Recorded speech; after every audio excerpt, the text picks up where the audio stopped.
Good morning, this is Shelby Law with the Great Basin Smoke Dispersion Briefing for Friday, November 2nd, 2018.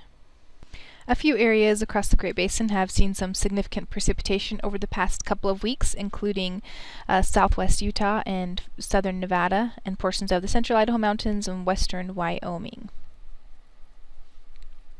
This morning's satellite imagery shows a broad area of high pressure off the California coast and a low pressure system off to the east. This puts the Great Basin under generally dry northwesterly flow for today. For today, we're seeing some moisture off to the north and the east with drier air to the southwest, and the ventilation rates are fairly high, especially across the northern two-thirds of the geographic area.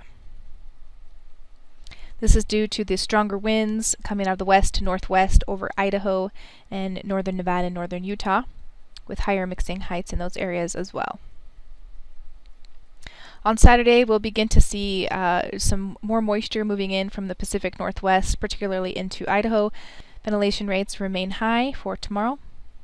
Wind speeds die down just a bit at the surface on Saturday, with some higher mixing heights across eastern Utah. By Sunday, some of that moisture will move a little bit further south into Utah, resulting in some showers. And the ventilation rates come down a bit across the north, with those cooler temperatures and lower mixing heights. On Sunday, we will see some wind speeds pick up, mainly across western Nevada and up into portions of Idaho and the higher elevations there in Utah and western Wyoming, with lower mixing heights region-wide.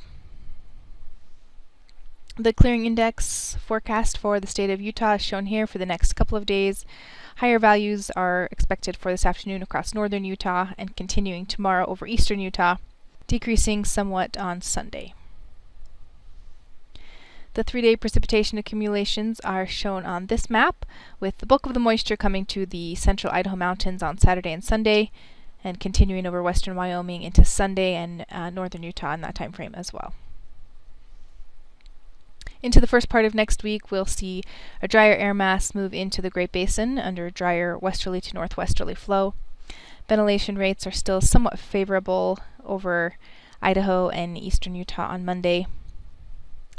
And then those ventilation rates will be decreasing mainly across Utah and Nevada on Tuesday as continued dry zonal flow is in place over the area. Ventilation rates increase just a bit on Wednesday, especially over Idaho and portions of Nevada. And on Thursday, continued dry west to northwesterly flow will remain in place across the geographic area, with ventilation rates being favorable in some areas and a little bit lower across the south and over the central Idaho Mountains.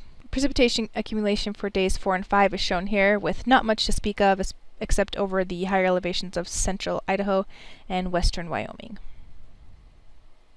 The extended forecast for November 9th through the 15th is shown here, with below normal temperatures expected over Idaho and a pretty dry signal during this time period, with below normal precipitation expected over the Great Basin.